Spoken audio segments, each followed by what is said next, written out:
Attorney Reneco, officer of this court, ano sinasabi mong ganyang sentimiento nung nagdesisyon ang court? Dapat nga ikaw neutral lamang, ikaw ang nagbibigay ng dahilan sa taong bayan para sa rule of law, para may integridad ng Korte Suprema.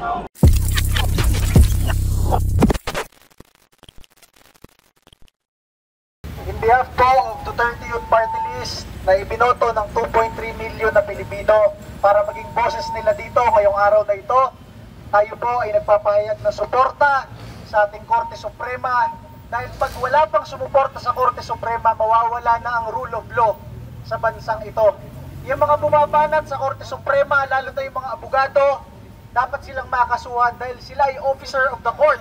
Officer of the Supreme Court sila pero binabanatan nila ang Korte Suprema. Pero hindi naman natin sila narinig na nagsalita nung ayaw tanggapin yung impeachment complaint ng Duterte Youth Party List laban kay Bongbong Marcos sa Kongreso.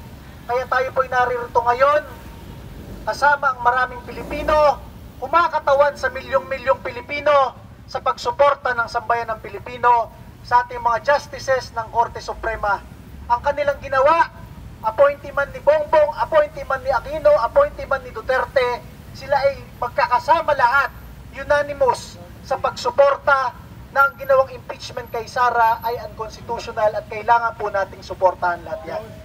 So alam nyo, nandito yung Duterte Youth Party List dahil sumusuporta tayo, una sa Supreme Court, at syempre kay Attorney Topacio na pinagtatanggol nila ang Supreme Court, di ba? Bakit natin pinagtatanggol ang Supreme Court? Pag hindi mo pa pinagtanggol ang Supreme Court, ano pa ang basihan ng hustisya sa bansa? Lahat ng law students, lahat ng abogado sa bansa, ang hirap ng kanilang pag-aaral para lang ipaulit-ulit sa kanila na napaka-importante ng konstitusyon at napaka-importante ng Korte Suprema. At pag sila ay naging abogado, saan sila nanunumpa? Dito. At anong tawag sa kanila? Officer of the court. Ibig sabihin, official ka rin ng Korte, ng Supreme Court. Di ba? Abogado ka ng kalaban, abogado ka ng kakampi, kayo ay merong tungkulin ipagtanggol ang Korte Suprema. Kaya doon sa naging desisyon ng Korte Suprema na sinasabi nilang unconstitutional yung impeachment proceeding laban kay Vice President Sara Duterte, makita ninyo, appointee ni Marcos, appointee ni Aquino, appointee ni Duterte, unanimous sila lahat magkakasama. Therefore, it is not a political question, political vote. It is just the rule of law.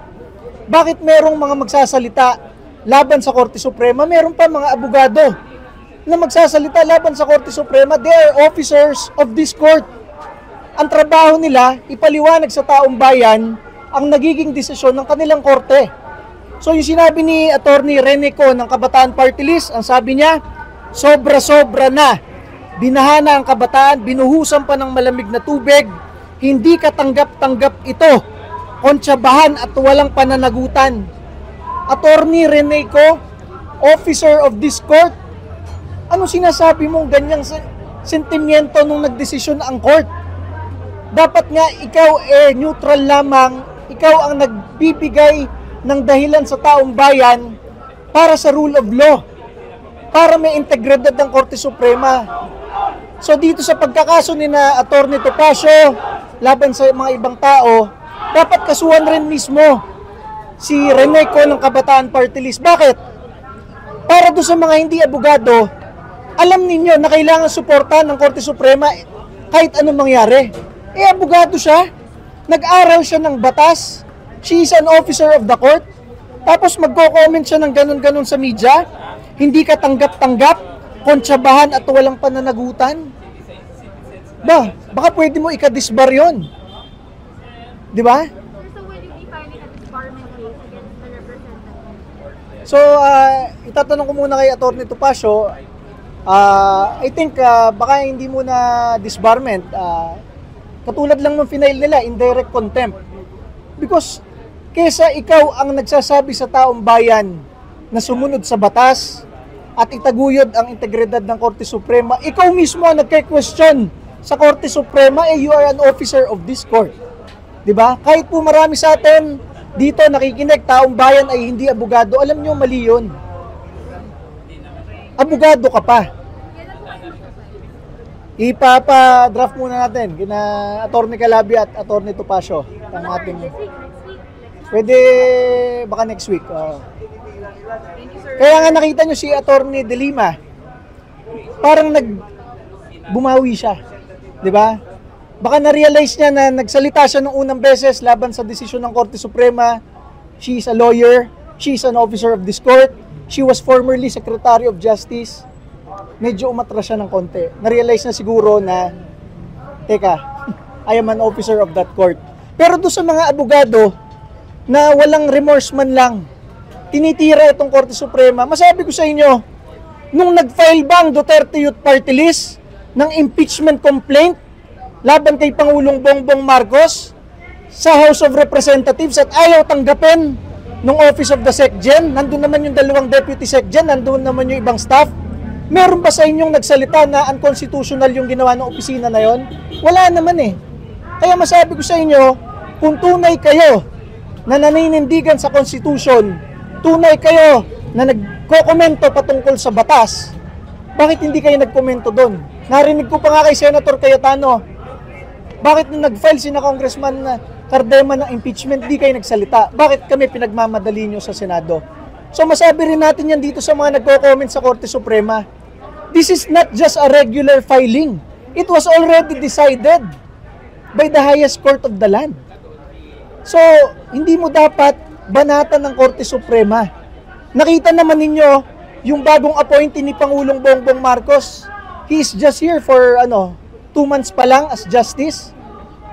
Yung appointee ni Pangulong Aquino, matagal lang nandyan. He was the ponente. They all had a unanimous decision that that impeachment proceeding was unconstitutional. Sir, very quickly lang. Sir, mabilis lang masagot. Yung impeachment versus Bongbong Marcos, will you file again next year after the 1-year ban lang? Ang pagkakaiba doon sa impeachment natin at impeachment kay Vice President Sara Duterte, yung first 3 tinanggap ni SecGen. Yung sa atin hindi tinanggap. Therefore, there is no 1-year rule bar. So when will you file again? Kung kailan pwede, I think sina Congressman Jing Paras, they are preparing. Did you ask them? Not yet. Kayo, sir. Hindi ko pa natanong that they are preparing to file their own version. Pero yung version niya, sir, anong grounds? Same ba? Same grounds. It is very simple.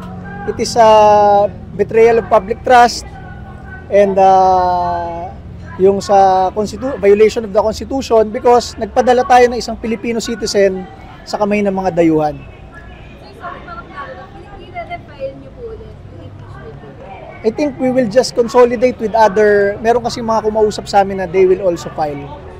Pero ang topic dito yung it is defending the Supreme Court in their decision now stating that impeachment proceeding against Vice President Sara Duterte is unconstitutional. Thank you. Salamat.